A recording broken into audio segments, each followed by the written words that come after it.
The hallway of Jefferson High is unusually quiet. No laughter. Just the soft echo of sneakers squeaking against polished tiles at the far end of the corridor. Maya Johnson, a 15-year-old black girl with braided hair and a stack of books clutched tightly to her chest, walks carefully, head down, hoping not to be noticed. But she's not invisible. 3 students lean against the lockers, the kind of kids who think cruelty is power. Their leader, Chase Miller, smirks as Maya passes. He whispers something to his friends, and before she can react, a sharp thud echoes through the hall. Her books scatter across the floor. Kick lands against her leg. Not hard enough to injure, but enough to humiliate. Another follows. The sound of muffled laughter fills the hallway, bouncing off the lockers like a cruel rhythm. Maya doesn't cry. She just kneels silently, gathering her papers, trembling, but refusing to make a sound. One of the bullies sneers, "Why don't you fight back?" She looks up, her eyes burning, not with fear, but with control. "Because I don't need to." The laughter falters. For a second, even the air feels still. They thought she was weak.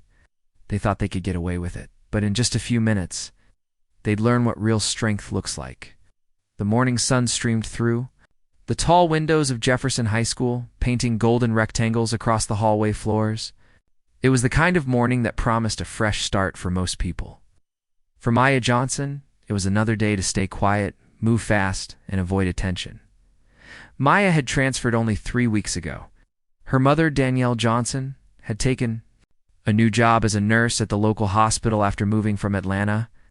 They didn't have much, but Danielle always said, "What we do have, we earned with dignity." That sentence played in Maya's head every time she felt small in the halls of Jefferson. Maya wasn't just a good student. She was brilliant. Straight A's, soft-spoken, always reading something beyond her grade level. But in a school where fitting in meant following unspoken rules, how you dressed, who you sat with, how loud you laughed, her calm confidence made her stand out. And some people hated that. The ones who hated it most were Chase Miller, Tina Brooks, and Evan Clark, self-appointed rulers of the sophomore hallway. Chase, the ringleader, wore his blue and white varsity jacket-like armor. His father was a school board member, and everyone knew that, gave him an invisible shield. Tina and Evan followed him everywhere, laughing at his jokes, copying his sneers the first day Maya arrived. Chase noticed her right away. The new girl, quiet, polite, sitting alone. He started with small things, tripping her when she passed, whispering insults just loud enough for her to hear, mocking the way she talked. Maya never reacted. And her silence, her strength, was gasoline to his ego. That morning, before the hallway incident, Maya had been in room 214, helping Mrs. Pearson, her English teacher, reorganize books for the Black History Month display. She loved literature, especially stories about people who rose above cruelty with dignity. Her favorite quote was taped inside her notebook. "They tried to bury us, but they didn't know we were seeds." When the bell rang, Maya smiled politely, thanked Mrs. Pearson, and stepped into the hallway. She didn't know that Chase and his crew were waiting for her near her locker. "Hey, new girl," Chase called, pretending to stretch as she approached. "Where's your crowd?" "Oh, right. You don't have one." Maya ignored him and bent down to grab her history book. Evan chuckled. "Maybe she thinks she's better than us." Tina smirked. "Or maybe she's just scared to talk." Maya's hand paused on the locker handle. She could feel her heart beat in her throat, but she remembered what her mom always said, "Don't let them teach you their anger. Show them your peace." So she turned slowly, looked Chase in the eyes, and said softly, "I don't need a crowd to know who I am." For a brief second, Chase blinked, almost caught off guard by her composure. But then his grin returned, sharp and cold. "We'll see about that," he muttered. That was the moment the bullying shifted from teasing to something darker. After class, when the hallways were emptier, Chase followed her again, this time without words. The slap of his shoes echoed behind her. Then came the kick, the laughter, the silence that followed. And though Maya kept her head high, the whispers spread fast, faster than she could walk. Videos, Snickers, hashtags, a hallway. full of spectators pretending not to see that night. When Danielle came home from a double shift, Maya didn't say a word. She sat at the dinner table, tracing the rim of her glass. Her mom noticed the faint red mark on her arm. Maya, who did this? Maya hesitated, eyes glistening. It's nothing, Mom, I just slipped. But Danielle had seen that look before, the look of someone holding back to protect others. The same look she once had when she was the only black woman in her nursing program, learning to stay calm when others doubted her. She reached over, took Maya's hand, and said quietly, "Baby, silence is powerful. But sometimes standing tall is louder." Maya nodded, not knowing what her mother meant, not yet. But she would soon, because by the next morning, the story of what happened in that hallway wasn't just going to disappear. And Danielle Johnson wasn't a woman who let cruelty go unanswered. The next morning at Jefferson High began like any other. Students rushed through the gates, laughter echoing in the brisk air, backpacks thudding against their shoulders. But for Maya, each step toward the building felt heavier than the last. She held her books close, avoiding the eyes of everyone she passed. The whispers were louder now, like a low, constant buzz following her wherever she went. "Did you see the video?" Bro, she didn't even fight back. She just stood there like a statue. Her name, her silence, her pain, it had all become a spectacle. Maya walked faster, keeping her eyes on the floor. She could already feel Chase's stare before she saw him.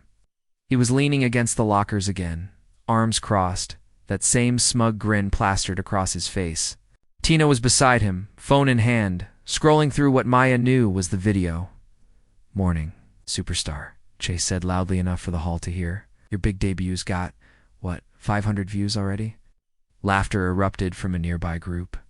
Maya froze, her knuckles whitening around her books. She wanted to speak, to shout, to defend herself, but her throat refused to cooperate. Instead, she turned away and started toward her classroom.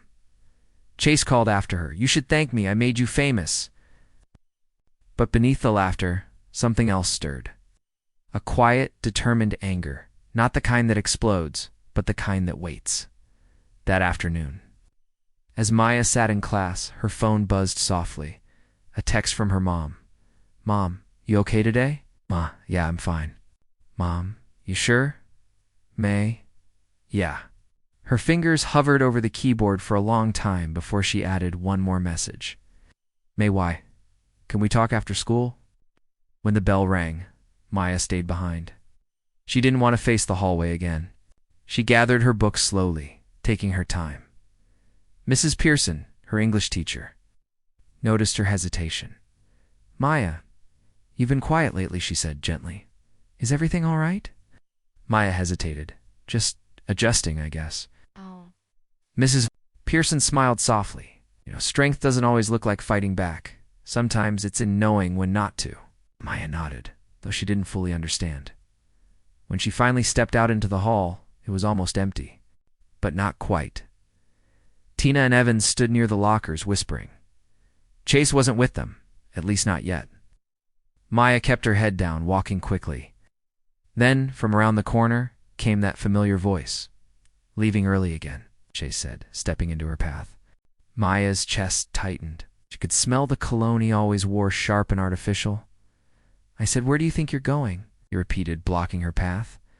"I just want to go home," she said quietly. He smirked. "We think. You can just walk away after embarrassing us online. People are saying we jumped you." "You made us look bad." Maya blinked, confused. "You filmed it." Chase stepped closer. "Doesn't matter. You made me look weak." He pushed her shoulder, not hard, but enough to make her stumble. "Chase, stop," Tina whispered, glancing around nervously. Someone might see, but Chase didn't stop. He grabbed Maya's books and threw them down the hall. Pages scattered across the floor like white confetti. Maya froze, trembling, her jaw clenched. For a second, something inside her snapped. A flash of defiance, but before she could speak, a voice cut through the hall. "Enough." Everyone turned. Standing at the end of the hallway was Danielle Johnson. She wasn't wearing her nurse's scrubs today, just a black jacket and calm. Deliberate eyes that could stop a storm. the kind of eyes that didn't need to raise their voice to command respect. The students stiffened. Chase's grin faltered. "Mom," Maya whispered, her eyes wide. Danielle walked forward slowly, her heels echoing with purpose. "So, this is how you spend your school day, young man? Hurting people smaller than you?" Chase swallowed hard, glancing at his friends.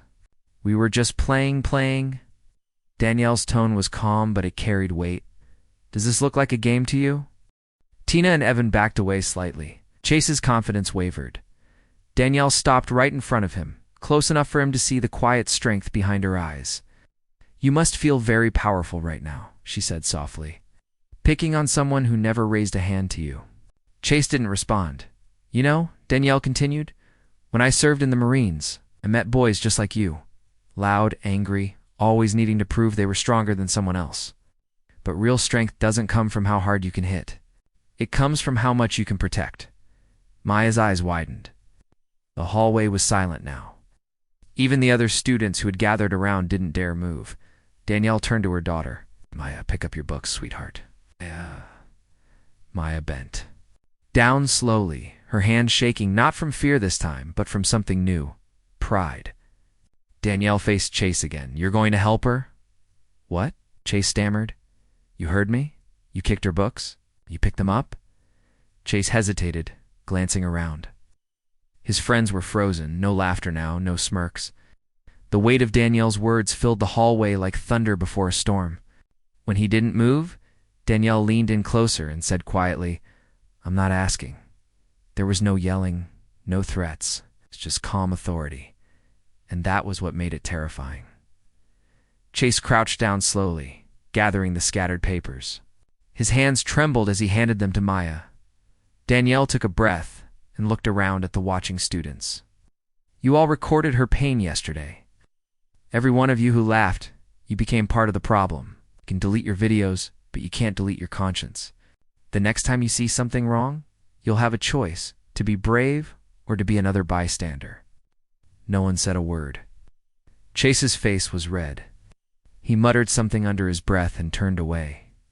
Danielle called after him. "Chase." He stopped. "Apologize." His shoulders stiffened. He looked at Maya, then down at the floor. "I'm sorry," he mumbled. Louder, Danielle said. He lifted his eyes, voice cracking. "I'm sorry." Maya didn't gloat.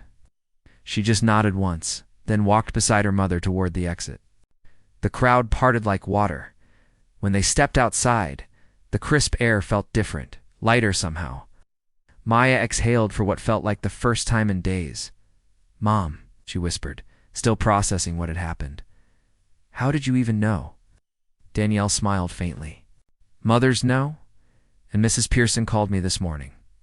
She saw the video. Maya looked down, ashamed. "I didn't want to make a scene." Danielle stopped walking and turned to her daughter. "Standing up for yourself isn't making a scene. It's reminding people that you deserve respect." They stood in silence for a moment as the wind rustled through the trees. Then Danielle put an arm around her and said quietly, "You handled it the best way you could, Maya, with grace. Now they've seen what strength really looks like." What neither of them knew was that someone else had been filming not to mock, but to document what had just happened. The clip of Danielle calmly confronting the bullies would soon go viral, not as another cruel joke, but as a lesson in dignity and courage. And by the end of the week, the entire school, even Chase, would learn that sometimes. The quietest people teach the loudest lessons. The next morning, Jefferson High felt different. The usual noise, the gossip, the laughter, all muted, as if the walls themselves remembered what had happened. The air carried an unspoken tension. Students huddled around their phones, whispering. A video was circulating again, but this time it wasn't one of humiliation. It was redemption. The clip, titled "Mom Confronts Bullies with Calm Power," had spread overnight across social media. Over 1 million views before sunrise. It showed Danielle Johnson walking through the hallway with quiet authority, no yelling, no aggression, just a mother standing tall, commanding respect without raising her voice.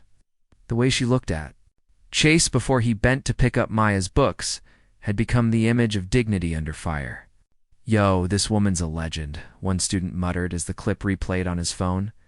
Bro, she didn't even touch him.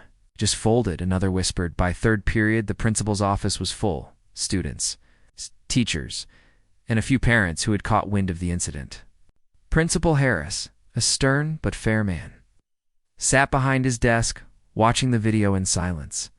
When it ended, he exhaled deeply and looked at the trembling boy in front of him. Chase, is this you? Chase nodded, barely audible. Did you kick this young woman? He hesitated, then nodded again. It wasn't supposed to be that serious. We were just joking. Principal Harris leaned back in his chair, joking. He repeated the word slowly. You call this a joke?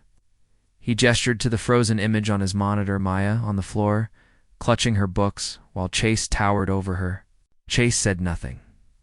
I've been principal here for 15 years, Harris continued, and I've seen every kind of misbehavior you can imagine.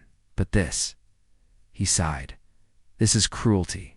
Cruelty isn't something detention can fix. Danielle sat quietly in the corner of the room. She hadn't spoken a word since arriving.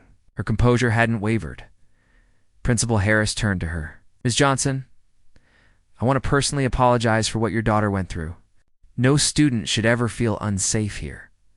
Danielle nodded. Thank you, Principal Harris. I appreciate that. But I'm not here for revenge. Her tone was steady, not soft, but deliberate. The kind of voice that carried truth without needing volume.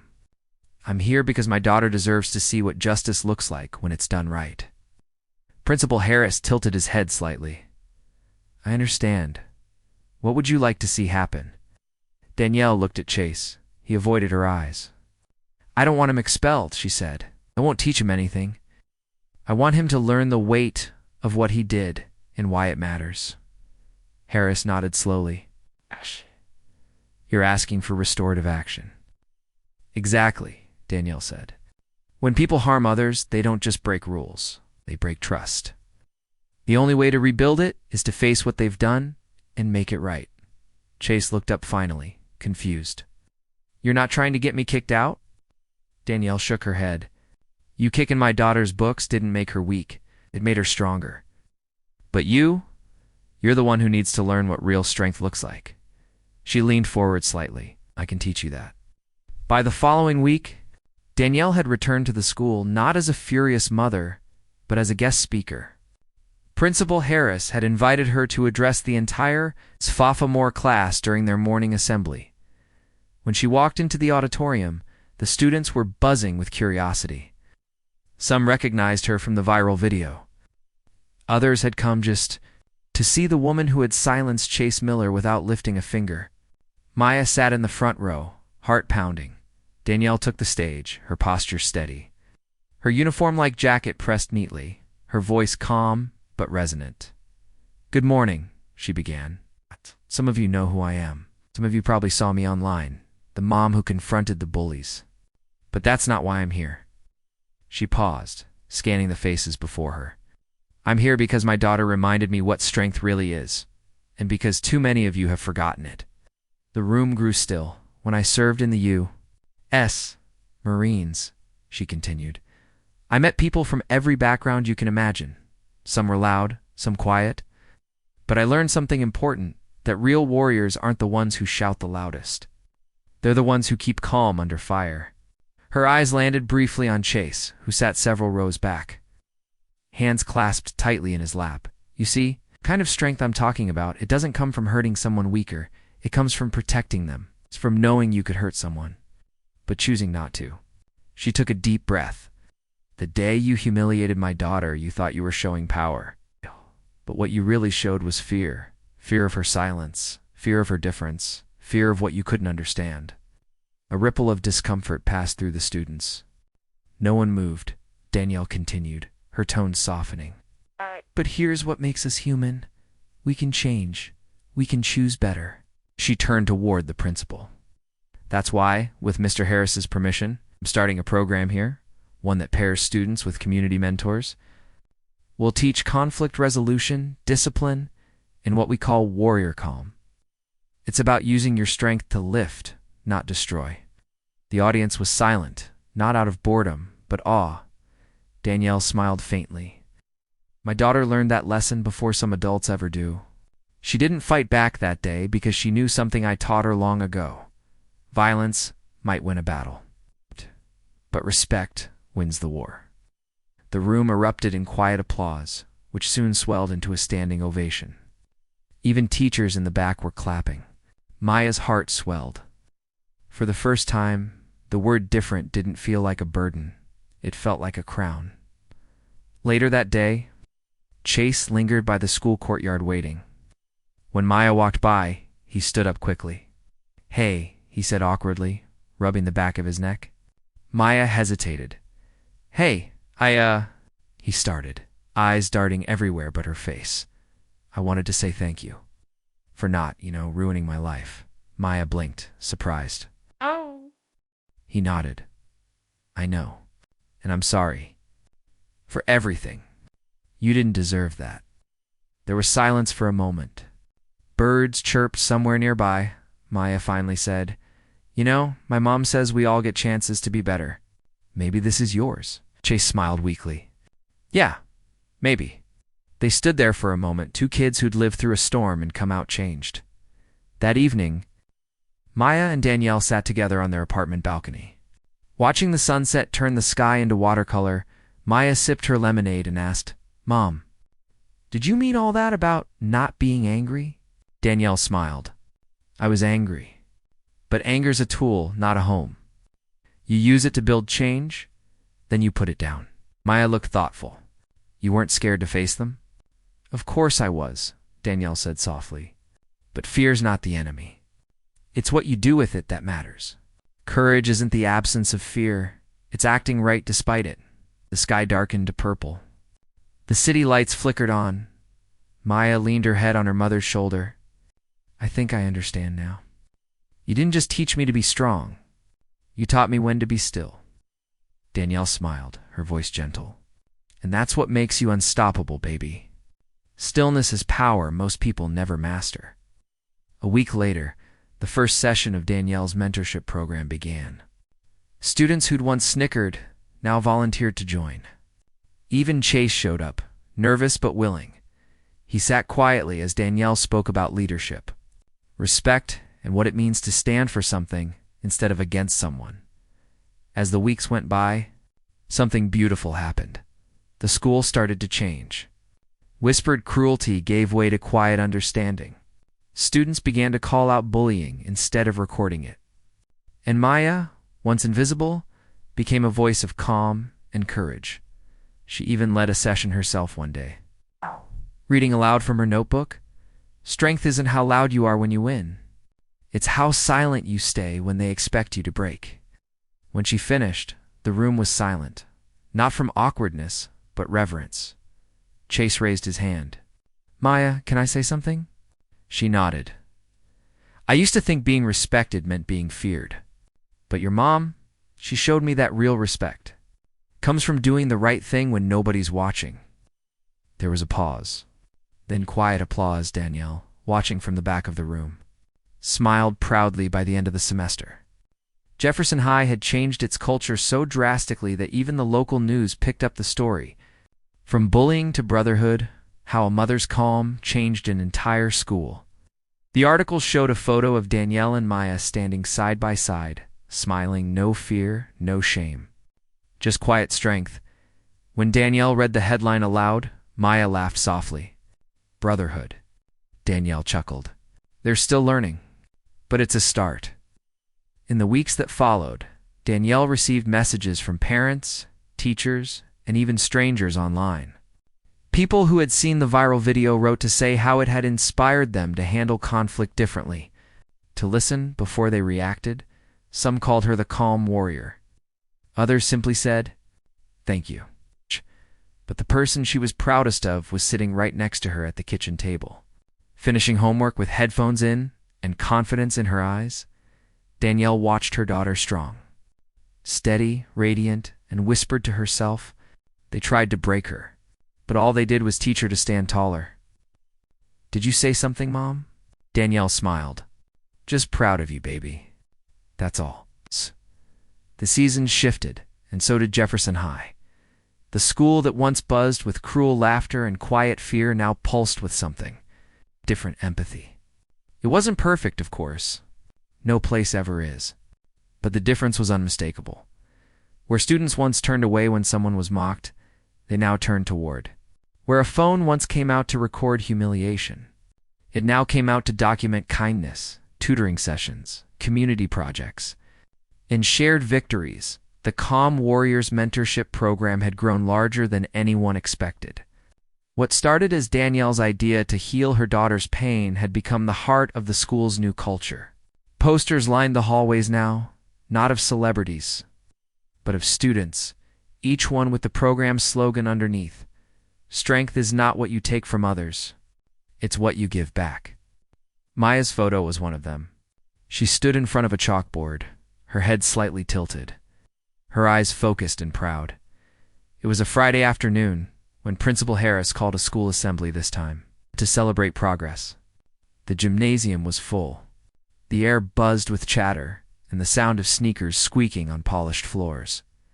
On the stage, Danielle stood beside the principal, holding a plaque that read, "In recognition of outstanding leadership and courage, Danielle and Maya Johnson." When the applause broke out, Maya felt her throat tighten.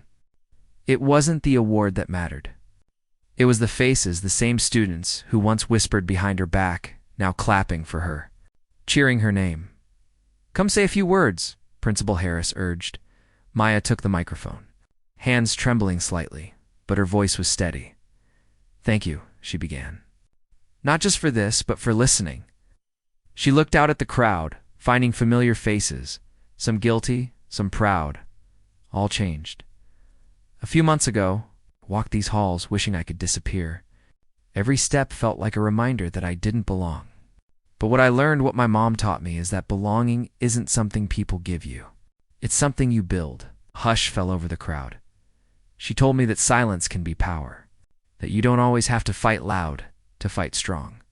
And she was right. Maya took a breath, her eyes glistening. Because the people who tried to break me only made me realize what I was made of. The applause was thunderous. Danielle placed a gentle hand on her daughter's shoulder, her eyes full of pride and quiet love. That night, at home, the Johnsons celebrated with takeout and laughter. Their tiny apartment glowed with warmth. A candle flickered on the table. The smell of sweet and sour chicken filled the air, and soft R&B played in the background. Danielle leaned back in her chair. Watching her daughter laugh, really laugh, for the first time in months, feels good, doesn't it? She said. Maya nodded. Yeah, it feels like it's finally over. Danielle smiled. It's never really over, sweetheart. People will always find ways to test your strength. But now you know something they don't. Maya tilted her head. What's that? That peace isn't the absence of conflict, Danielle said. It's the confidence to face it without losing yourself. Maya sat with that for a moment, then smiled. You always make it sound so easy. Danielle laughed. That's the trick of a strong woman, baby. Make the hard things look easy so others believe they can do it too. Over the next few months, Danielle's message spread far beyond Jefferson High. A local journalist had covered the school's transformation story. And soon, national outlets picked it up. Interviews followed, and invitations to speak at conferences and schools across the country, but Danielle never let the spotlight distract her.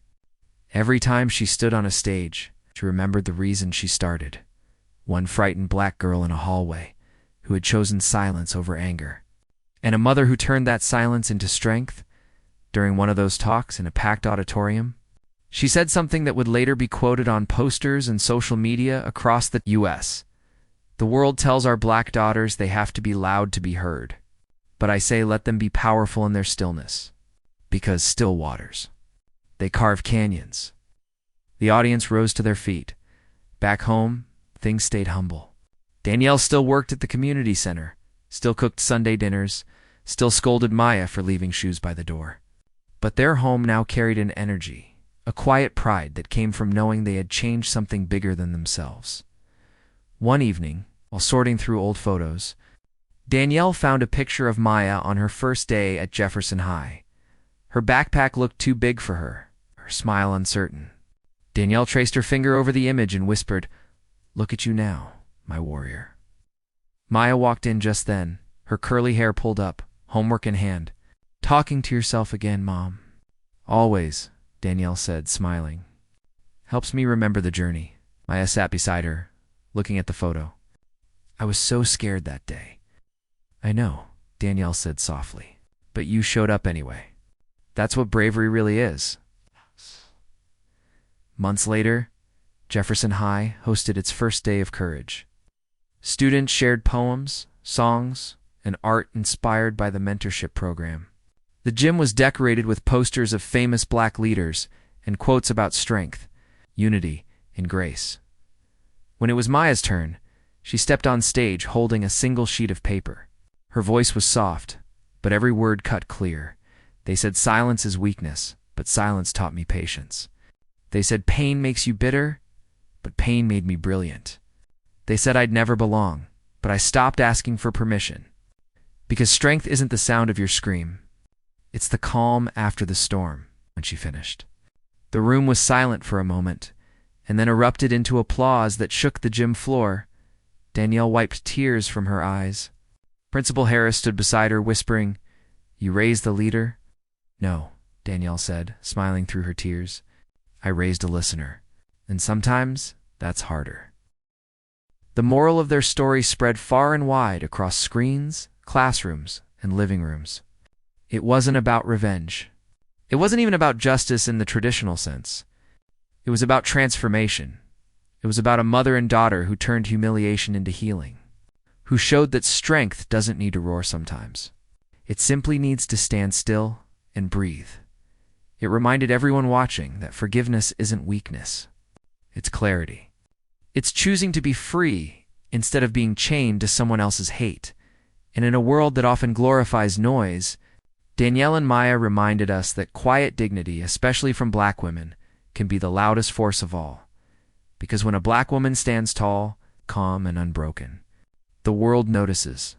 And when she teaches her child to do the same, the world changes. Moral of the story: true strength doesn't come from anger or revenge, it comes from grace under pressure. Power isn't always loud. Sometimes, the most powerful thing you can do is stay calm. Rise above, and let your silence speak louder than their hate. The camera pans out slowly from the Jefferson High courtyard. The sun is setting, casting a golden glow over the once cold hallways. Laughter echoes faintly in the distance, not the cruel kind that once filled these walls, but the soft, genuine laughter of peace. The same place where Maya had once been kicked to the ground now holds her laughter, her footsteps, and her victory. The narrator's voice begins softly, calm and deep, the kind of tone that carries both weight and warmth. It started with a moment of silence, a hallway, a bruise, a lesson.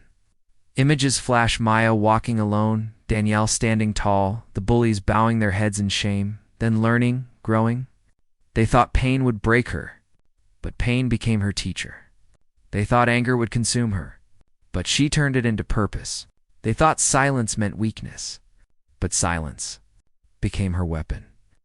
A gentle piano note fades in, emotional and cinematic. This isn't just a story about bullies.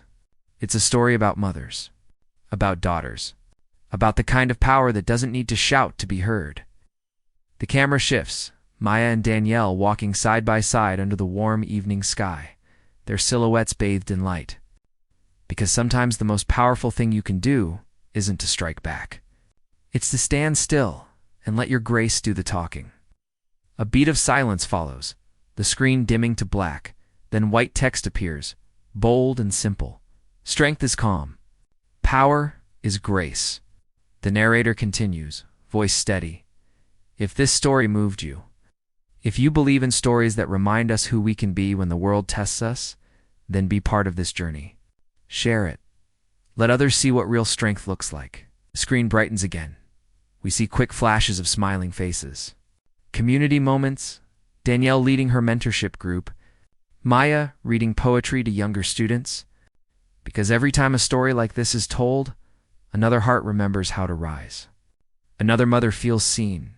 Another daughter feels powerful. Music swells, the tone now uplifting, emotional. We tell Black stories not just to show the struggle, but to celebrate the triumph, to remind the world that Black grace, Black love, and Black strength are not just survival, they're revolution.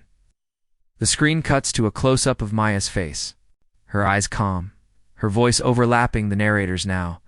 They kicked me once, but I didn't fall. I learned to rise quietly. And now, I stand tall for every girl who ever thought she had to shrink to fit in. The image freezes, a single tear glistening in the corner of her eye. If this story touched you, don't let it end here. The narrator returns, softer now, like a whisper that lingers after the music fades. Subscribe for more real Black stories, stories of resilience, redemption, and the quiet kind of power that changes hearts. Because the world doesn't just need louder voices. It needs wiser ones. A heartbeat of silence. Then the final line, slow, deliberate, meant to give goosebumps. And remember, sometimes the calmest souls carry the strongest storms. The logo fades in slowly, a warm glow against a black background. If this story moved you, subscribe for more powerful Black stories that empower hearts and open eyes. Like, comment, share, be the voice that lifts others. This video is a dramatized, AI-assisted fictional story created for entertainment and inspiration. Characters, events, and dialogues are products of creative writing designed to empower and uplift. Any resemblance to actual persons or events is purely coincidental. As the final note of music fades, the screen fades to black, but the message lingers, echoing like a heartbeat in the silence that follows. Strength doesn't always roar. Sometimes it just breathes.